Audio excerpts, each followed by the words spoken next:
Maya Johnson took a deep breath as she stood in front of the large glass doors of Riverside High School. The morning sun cast long shadows across the concrete steps where dozens of students were walking past her into the building. She could hear the sound of laughter and conversations mixing together like a wave of noise that made her feel small and invisible. Her hands gripped the straps of her purple backpack tightly as she watched groups of friends greeting each other with hugs and excited chatter about their weekend adventures. This was her first day at a completely new school in a town she had never visited before last week. Maya and her family had packed up their entire life in sunny California and moved to this quiet place in Ohio because her father got a promotion at his engineering company. The move happened so fast that Maya barely had time to say goodbye to her friends at her old school or her martial arts instructor who had been training her since she was 8 years old. Maya finally pushed through the heavy doors and stepped into the busy hallway. The walls were painted a boring beige color and lined with blue lockers that seemed to stretch forever in both directions. Students rushed past her carrying books and talking loudly to their friends. She pulled out a small piece of paper with her locker number and combination written in her mother's neat handwriting. The numbers were 247, and the combination was 15 right, 22 left, 8 right.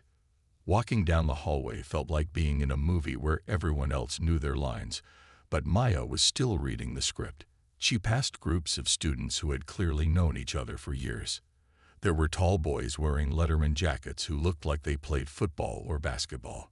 There were girls with perfectly styled hair carrying designer purses who seemed to glide through the hallway like they owned the place. There were students with paint stains on their clothes who must have been in art classes, and others carrying musical instruments who belonged to the school band. Maya found locker 247, wedged between two other lockers in a section that seemed quieter than the main corridor. She spun the dial to the right and stopped at 15, then turned it left to 22, and finally right to 8. The lock clicked open, and Maya felt a small sense of victory. At least something was going right on this confusing morning. As she opened the metal door, she noticed that someone had left a small mirror hanging inside from the previous student. Maya caught sight of her reflection and tried to give herself an encouraging smile. Her dark skin looked healthy, and her black hair was pulled back in a neat ponytail that her mother had helped her fix that morning.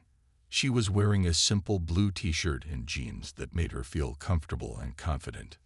Maya began organizing her new textbooks on the metal shelves inside her locker.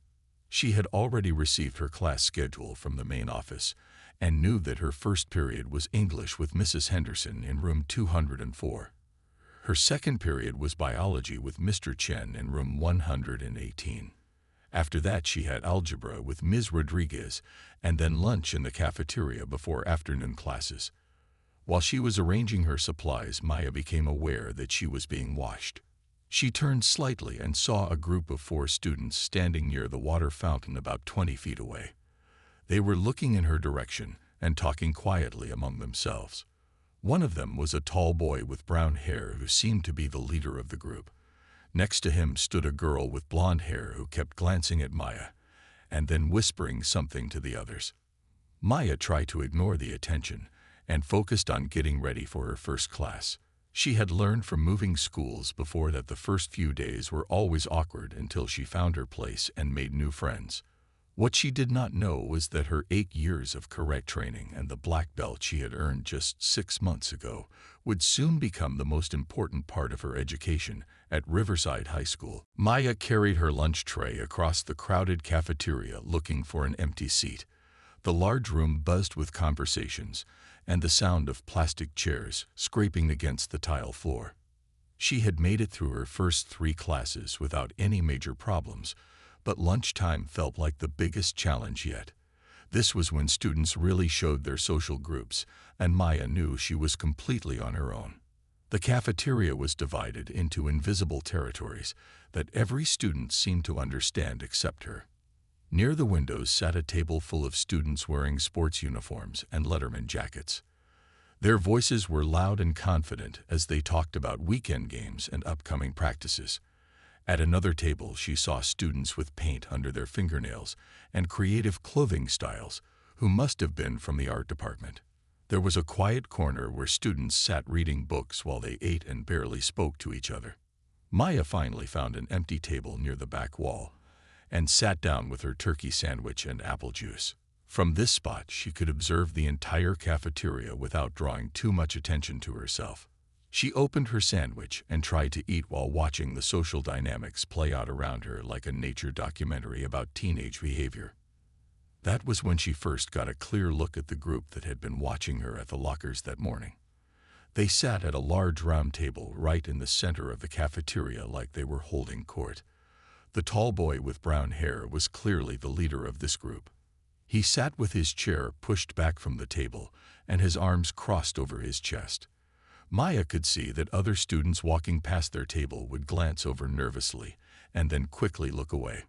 The blonde girl sat next to the leader, and Maya noticed how she would lean in close to whisper things in his ear that made him smile in a way that looked mean rather than friendly.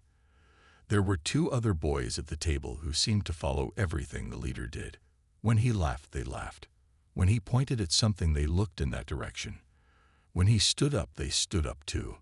Maya watched as a smaller boy accidentally bumped into their table while carrying his lunch tray. The leader stood up quickly and said something to the boy that made his face turn red with embarrassment. The blonde girl laughed loudly and pointed at the boy's clothes. The two follower boys joined in the laughter while the small boy hurried away to find a different seat on the other side of the cafeteria. This scene told Maya everything she needed to know about the social structure at Riverside High School. These four students ruled through fear and intimidation rather than friendship and respect. Maya had seen similar groups at her previous schools, and she knew how they operated. They picked on students who seemed weak or different, and made everyone else afraid to stand up for the victims. Maya tried to focus on her lunch, but she could feel eyes watching her again. When she looked up, she saw the leader staring directly at her with that same mean smile on his face. He said something to his friends while looking at Maya, and all four of them started laughing. The sound of their laughter felt cold and threatening even from across the busy cafeteria.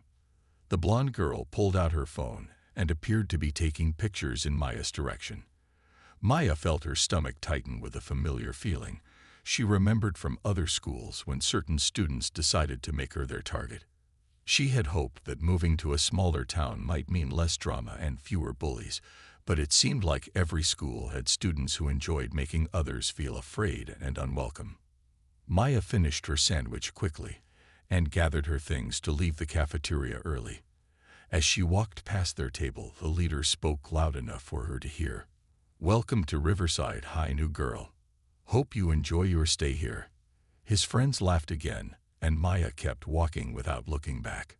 She knew this was just the beginning. Maya was walking to her chemistry class on Wednesday morning when she found her path blocked by the group she had been watching in the cafeteria. The leader stepped directly in front of her, near the science wing where there were fewer students and teachers around. His three friends spread out on either side of him, creating a wall of bodies that prevented Maya from walking around them. Up close, Maya could see that the leader was even taller than she had realized. He had to be at least 6 feet tall with broad shoulders and the kind of build that came from playing football or lifting weights. His brown hair was cut short, and his green eyes had a cold look that made Maya think of a predator studying its prey. He wore an expensive-looking jacket and jeans that probably cost more than most students' families spend on groceries. The blonde girl stood next to him wearing a pink sweater and white jeans that looked like they had never been dirty. Her makeup was perfect, and her hair was styled in waves that must have taken an hour to create. When she smiled at Maya, it was the kind of smile that sharks might give to fish before eating them. Her blue eyes sparkled with excitement like she was about to watch her favorite movie. The two boys flanking them were both bigger than average, but not as tall as their leader. One had black hair and wore a football jersey with the number 52 on it. The other had red hair and freckles, but his friendly appearance was ruined by the mean expression on his face. Both of them crossed their arms over their chests and stared down at Maya like she was some kind of insect that had crawled into their path. "Well, well, look what we have here," said the leader in a voice that sounded friendly but felt dangerous. "The new girl thinks she can just walk around our school without introducing herself properly." His friends chuckled at this comment like he had made the funniest joke they had ever heard. Maya felt her muscles automatically tense up the way they did during sparring practice at her dojo back in California. Her sensei had taught her to recognize threatening situations and prepare her body to respond quickly if necessary. She kept her breathing steady and her face calm even though her heart was beating faster than normal. "I don't think she understands how things work around here," added the blonde girl in a voice that sounded sweet but had sharp edges like broken glass. "Maybe she thinks she can just ignore us and pretend we don't exist." The girl tilted her head to one side and studied Maya like she was looking at something disgusting. "I'm just trying to get to class," Maya said in an even tone while looking for a way to step around them. She had learned from her martial arts training that the best way to handle bullies was to stay calm and avoid giving them the reaction they wanted. Most bullies fed on fear and anger, so showing neither one often made them lose interest. "Class can wait," replied the leader as his fake smile disappeared completely. "We need to have a little chat about respect and knowing your place in this school." His voice dropped lower, and Maya could hear the threat hidden in his words. The hallway suddenly felt much quieter than it had moments before, and Maya realized that other students were deliberately avoiding this area. Maya shifted her weight slightly and settled into a ready position that looked casual but would allow her to move quickly in any direction. Her sensei had drilled these stances into her until they became as natural as breathing. She kept her hands relaxed at her sides, but ready to defend herself if these four students decided to turn their words into actions. Over the next week, Derek and his group made Maya's life at Riverside High School increasingly difficult. Derek was the tall leader with brown hair, and his crew included Brittany, the blonde girl, Jake, the football player, and Connor, the red-headed boy. They had perfected the art of making students miserable without getting caught by teachers or administrators. Their campaign against Maya started small, but grew worse each day. In the hallways between classes, one of them would accidentally bump into her hard enough to knock her books out of her hands. The books would scatter across the floor, and Maya would have to scramble to pick them up while other students stepped around her. When she looked up, Derek, or one of his friends, would be walking away like nothing had happened. During lunch, they began sitting at tables near Maya and talking loudly enough for her to hear every cruel word. They would make comments about outsiders who thought they were better than everyone else. They talked about how some people needed to learn their place before they caused trouble for students who really belonged at the school. Brittany was especially good at this kind of psychological warfare, and her voice could cut through the cafeteria noise like a knife. In the library where Maya tried to study during her free period, the group would find seats nearby and whisper while pointing at her. They would make soft comments about her clothes, her hair, her family, and anything else they could think of to make her feel unwelcome. The librarian was an older woman who wore thick glasses and could not hear their quiet voices from her desk across the room. Maya started finding nasty notes shoved through the vents in her locker. The notes were written in different handwriting, so she could not prove who was leaving them. Some notes told her to go back where she came from. Others called her names that made her angry and hurt at the same time. A few notes contained threats about what would happen if she did not transfer to a different school soon. When Maya tried to report the harassment to the assistant principal, she was told that the school needed proof before they could take action against any students. The assistant principal was a thin man with a tired expression who seemed more interested in avoiding problems than solving them. He explained that Derek came from an important family in town and had never been in serious trouble before. Maya learned that Derek's father owned the largest car dealership in town and donated money to the school sports programs every year. The family name was on a plaque in the main hallway, and Derek had been student council president the year before. To most adults, he appeared to be a model student who would never bully anyone. The constant stress began affecting Maya's concentration in class. She found herself looking over her shoulder in hallways and checking around corners before walking to her locker. Her grades started slipping because she spent more time worrying about the next encounter than focusing on her homework and tests. At home, Maya tried to hide her problems from her parents, who were dealing with their own challenges adjusting to new jobs and a new community. Her mother worked as a nurse at the local hospital and was learning new procedures. Her father was managing a team of engineers he had never met before. Maya did not want to add to their stress by complaining about school bullies. But late at night, when she was alone in her room, Maya would practice the kata forms her sensei had taught her back in California. The flowing movements helped calm her mind and reminded her of the discipline and inner strength she had developed over 8 years of martial arts training. Her sensei had always taught that a true warrior avoided violence whenever possible, but never backed down when protecting themselves or others from harm. Maya had no idea that her patience was about to be tested in ways she never expected, and that her years of training were about to become more important than any test she would take in school. 2 weeks after the harassment began, Maya found herself leaving school later than usual on a Friday afternoon. She had stayed after classes to get extra help from her math teacher, Mrs. Garcia, who was trying to help her catch up on some concepts that were taught differently at her previous school in California. The extra session had been helpful, but it meant that most other students had already gone home for the weekend. Maya walked through the nearly empty hallways toward the student parking lot, where her mother would pick her up in 20 minutes. The janitor was mopping floors in the main corridor, and a few teachers were still in their classrooms grading papers, but otherwise the school felt quiet and almost peaceful. Maya was thinking about her weekend plans and looking forward to video calling her friends back in California when she pushed through the heavy doors leading outside. The late afternoon sun was setting behind the school building, casting long shadows between the parked cars in the student lot. Maya could see her mother's car was not there yet, so she decided to wait near the main entrance, where it would be easy to spot when she arrived. That was when she noticed them standing near a group of cars about 50 feet away from the school doors. Derek, Brittany, Jake, and Connor were clearly waiting for her. There was no pretense this time about accidental meetings or casual encounters. They had positioned themselves between Maya and the street where parents picked up students. Their body language was different from their previous confrontations. This time they looked like they meant serious business. Derek stepped forward first with his hands already clenched into fists. His usual fake smile was gone and replaced by an expression of cold anger. Behind him, Brittany was holding up her phone like she was planning to record whatever was about to happen. Her face showed the kind of excitement people get when they are about to watch their favorite sport. Jake and Connor spread out to block any escape routes Maya might try to use. Jake cracked his knuckles loudly while Connor rolled his shoulders like a boxer preparing for a fight.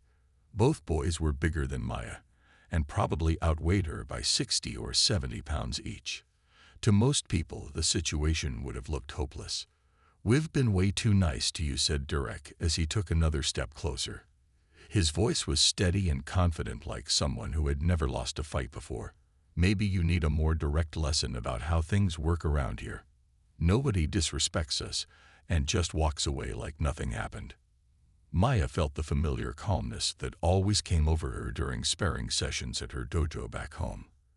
Her sensei, Master Chen, had taught her that fear was the enemy of good technique and that a clear mind was more important than physical strength. She let her breathing slow down and her muscles relax while her mind assessed the situation with the clarity her training had given her. "This is going to be so good," said Brittany from behind her phone camera. "I cannot wait to show everyone at school what happens to girls who think they are tough."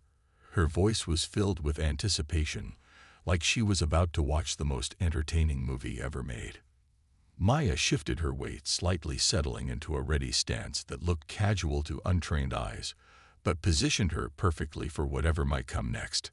Her center of gravity dropped lower, and her feet found the right distance apart for maximum balance and mobility. Years of practice had made these adjustments automatic. "I really don't want any trouble," Maya said one final time, giving them every opportunity to walk away and end this confrontation peacefully. Her voice was calm and steady without any trace of fear or anger. Master Chen had always taught that a true martial artist gave opponents every chance to choose a different path. Derek laughed harshly and took the final step that brought him within striking distance. "Too late for that new girl," he said as he drew back his right fist. "Time for your real education to begin." What happened next lasted less than 30 seconds, but it changed everything at Riverside High School forever. Derek launched himself forward with a wild right hook that was so telegraphed and clumsy that Maya could have avoided it with her eyes closed.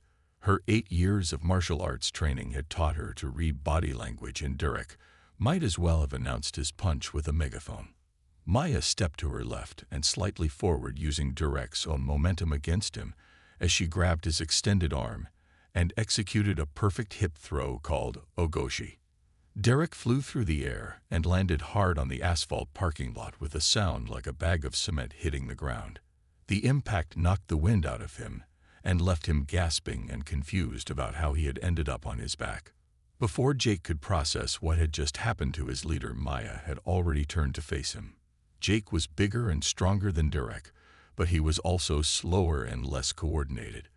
He charged at Maya with both fists swinging like he was trying to hit a punching bag instead of fighting a trained martial artist who had been studying combat for most of her life. Maya ducked under Jake's wild punches and delivered a controlled front kick called May Jerry directly to his solar plexus. The kick was perfectly placed and had just enough force to drop Jake to his knees without causing permanent damage. Jake doubled over, gasping for air and trying to understand how a girl half his size had just defeated him so easily. Connor saw his two friends on the ground and decided to rush Maya from her blind side while she was still dealing with Jake. Connor was probably the strongest of the 4 bullies, and he thought his surprise attack would be enough to overwhelm her. What Connor did not understand was that Maya had been training to fight multiple opponents since she was 12 years old. Maya heard Connor's footsteps behind her and spun around just as he reached her. She dropped low and swept his legs with a move called ashibarai that sent Connor tumbling sideways into a parked car. The metallic crash echoed through the parking lot as Connor slid down the side of the car and sat on the asphalt looking dazed and embarrassed. The entire confrontation had been so quick and precise that Brittany was still holding up her phone trying to figure out what she had just witnessed. Her mouth was hanging open and her eyes were wide with shock. She had expected to record her boyfriend and his friends beating up the new girl, but instead she had watched 3 bigger, stronger boys get defeated by someone who made it look as easy as dancing. Maya stood in the center of the parking lot, breathing normally and not even looking tired. Her clothes were not wrinkled and her hair was still in its neat ponytail. She looked around at the 3 boys who were slowly getting back to their feet and trying to understand what had just happened to them. Derek struggled to stand up with his face red from embarrassment and anger. He had never been defeated in a fight before, and especially not by a girl in front of his girlfriend and friends. But as he looked at Maya standing calmly nearby, he realized that she was not just some ordinary new student who could be intimidated with threats and mean words. "I tried to avoid this," Maya said quietly while adjusting her backpack on her shoulders. "I really hope we can all just focus on our education from now on." Her voice was steady and calm, like someone discussing homework assignments, rather than someone who had just defeated 3 attackers. Maya looked directly at Brittany, who was backing away slowly while still holding her phone. The camera had captured everything, but probably not the way Brittany had planned. Instead of showing a victim being bullied, the video would show 3 bullies being easily defeated by someone who had tried to avoid the fight until the very end. Derek wanted to say something tough to save face in front of his friends, but the words would not come. The fight had gone out of him completely, and he knew that trying to continue would only result in more embarrassment. Maya had proven that she was not someone who could be pushed around, and Derek was smart enough to recognize when he was outmatched. By Monday morning, the news of what happened in the parking lot had spread through Riverside High School like wildfire on a dry summer day. Students who had seen Derek, Jake, and Connor walking stiffly and sporting bruises over the weekend began putting together the pieces of what must have happened. The story grew and changed as it passed from person to person through text messages, social media, and whispered conversations in hallways. Brittany, despite her loyalty to Derek, could not resist sharing the story with her closest friends. She described how the new girl had used some kind of ninja moves to totally destroy 3 guys who were much bigger than her. Brittany tried to make it sound like Maya had been lucky, or that the boys had gone easy on her, but the evidence of their bruises and embarrassment told a different story. Some versions of the tale claimed that Maya had defeated 6 attackers instead of 3. Other students swore they heard she had done backflips and spinning kicks like something out of a martial arts movie. A few people insisted that Maya had learned her fighting skills from secret government training programs. The truth was impressive enough, but teenage imaginations made it even more dramatic. Maya arrived at school that Monday to find students looking at her with expressions she had never seen before. Instead of the curiosity or indifference she had experienced during her first weeks, there was now something that looked like respect mixed with awe, and maybe a little bit of healthy fear. Students she had never spoken to before nodded at her respectfully as she walked through the hallways to her locker. The change in atmosphere was immediate and obvious. Students who had been victims of Derek and his crew over the years approached Maya cautiously, like she was some kind of superhero who had appeared to save them all. A quiet girl named Sarah from her English class actually smiled and waved at Maya during lunch. A boy named Marcus, who had been stuffed into lockers by Jake, came up to Maya and simply said thank you before walking away quickly. Maya felt uncomfortable with all the sudden attention and tried to maintain her normal routine of attending classes, doing homework, and keeping to herself. She had never wanted to be famous or feared, and she certainly had not moved to Ohio to become some kind of legendary fighter. All she had wanted was to finish high school peacefully and maybe make a few friends along the way. When Derek and his friends passed Maya in the hallway, they looked away quickly and gave her plenty of space. The psychological dynamic had completely reversed overnight. Instead of Maya being afraid of them, they were now clearly afraid of her. Derek no longer walked with the confident swagger that had made other students step aside. Jake avoided eye contact completely, and Connor actually changed direction when he saw Maya coming toward him. The transformation was so obvious that even teachers began to notice. Mr. Rodriguez, her chemistry teacher, pulled Maya aside after class and spoke to her quietly. "I don't know exactly what happened over the weekend," he said while organizing papers on his desk, "but I have noticed that certain students seem to be behaving much better today. Whatever you did, thank you." Maya was surprised to learn that teachers had been aware of the bullying problem, but had felt powerless to stop it. Apparently, Derek and his friends had been terrorizing students for years, but they were clever enough to avoid getting caught by adults. They saved their worst behavior for times and places where teachers and administrators could not see what was happening. Mrs. Henderson, her English teacher, mentioned during class that she was pleased to see more students participating in discussions and raising their hands to answer questions. She said the classroom felt more positive and energetic than it had in months. Maya realized that Derek's reign of fear had been affecting the entire school environment in ways she had not fully understood. The cafeteria at lunchtime felt completely different. Students sat up straighter, talked more freely, and seemed generally happier than they had during Maya's first weeks at the school. It was like a dark cloud had been lifted from the entire building, and everyone could finally breathe freely again. With Derek and his crew no longer terrorizing the school, Maya discovered that Riverside High was actually full of kind, interesting students who had simply been too intimidated to show their true personalities before. The change was like watching flowers bloom after a long, hard winter when the sun finally comes out and warms the frozen ground. Sarah, the quiet girl from English class, was the first to approach Maya during lunch on Tuesday. She carried her tray nervously to Maya's table and asked in a soft voice if she could sit down. Sarah had curly brown hair and wore glasses that made her look studious and thoughtful. When Maya smiled and said yes, Sarah looked relieved and grateful, like someone had just given her the best gift in the world. Soon other students began joining them at what became known as Maya's table in the cafeteria. Marcus was a tall, thin boy who was passionate about astronomy and could talk for hours about planets and stars and space exploration.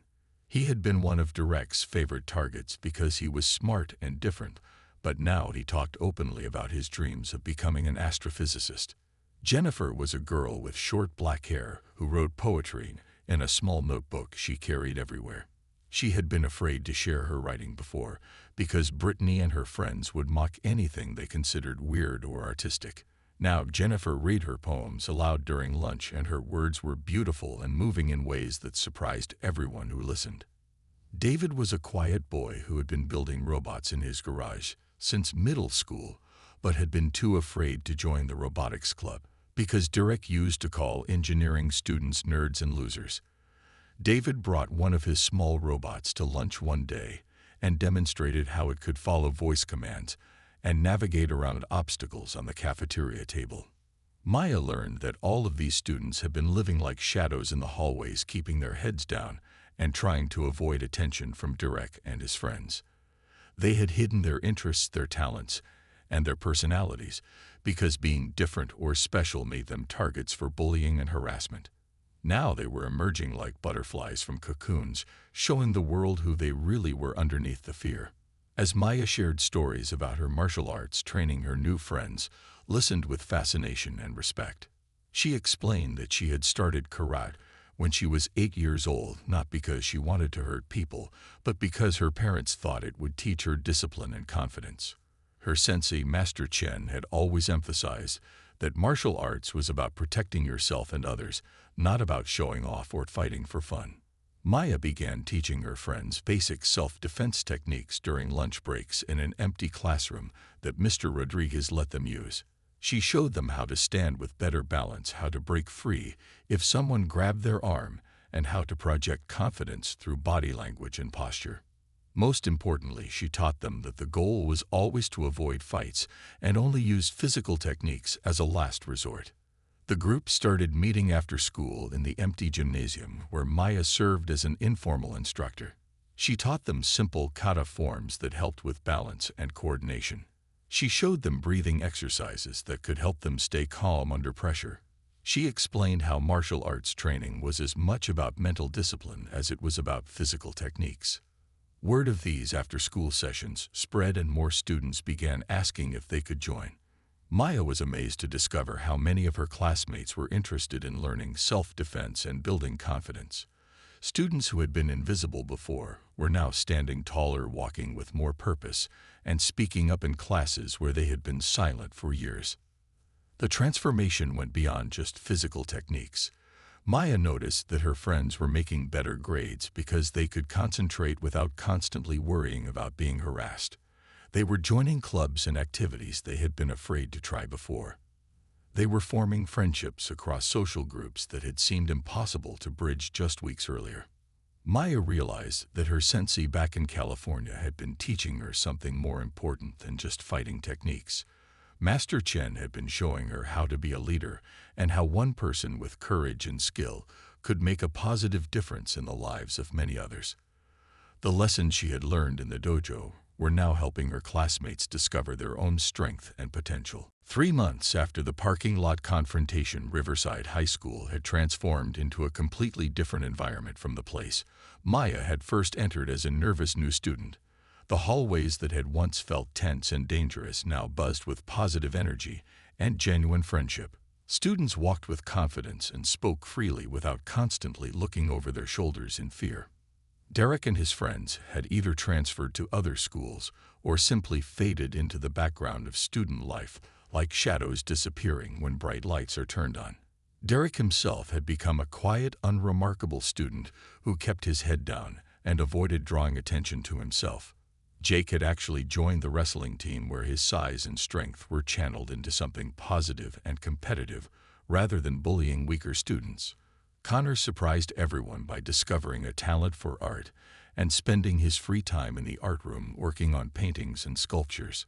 Brittany had transferred to a private school across town where her parents hoped she would find a fresh start away from the reputation she had built at Riverside.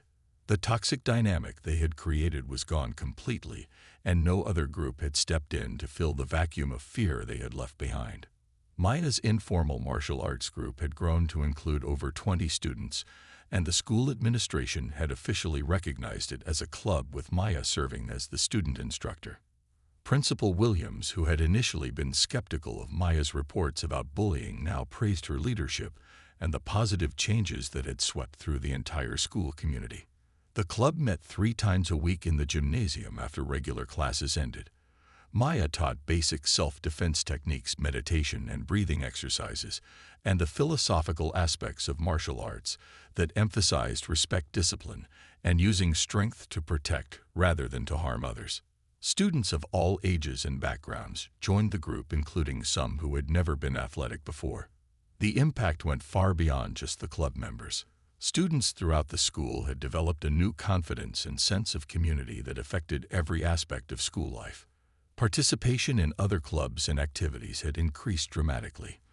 Academic performance had improved across all grade levels. Teachers reported that classroom discussions were more lively and students were more willing to take creative risks in their work.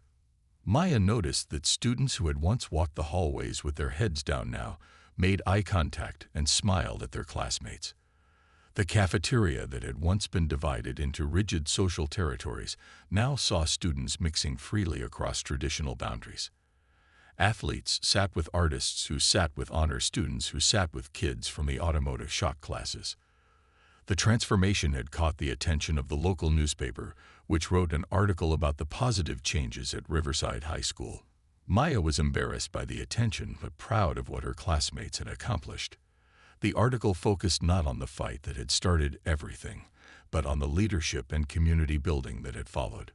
Principal Williams asked Maya to speak at a school board meeting about student leadership and anti-bullying programs. Maya talked about how martial arts training had taught her that real strength came from helping others rather than hurting them. She explained that every student had the potential to be a leader and make their school a better place for everyone. Maya realized that her sensei Master Chen had been preparing her for exactly this kind of leadership role, even though neither of them had known it at the time. The physical techniques were important, but the real lessons had been about character, courage, and using whatever abilities you have to make the world a little bit better for the people around you. As Maya walked through the halls of Riverside High, now surrounded by friends and respected by classmates, she understood that sometimes the greatest victories come not from the battles we fight, but from the positive changes that follow when we stand up for what is right. She had used her martial arts skills for less than 30 seconds, but the effects had rippled outward to touch dozens of lives in ways that would last for years. The scared new girl who had walked through those doors months earlier was gone, replaced by a confident young woman who had discovered that being different was not something to hide but something to celebrate and share with others.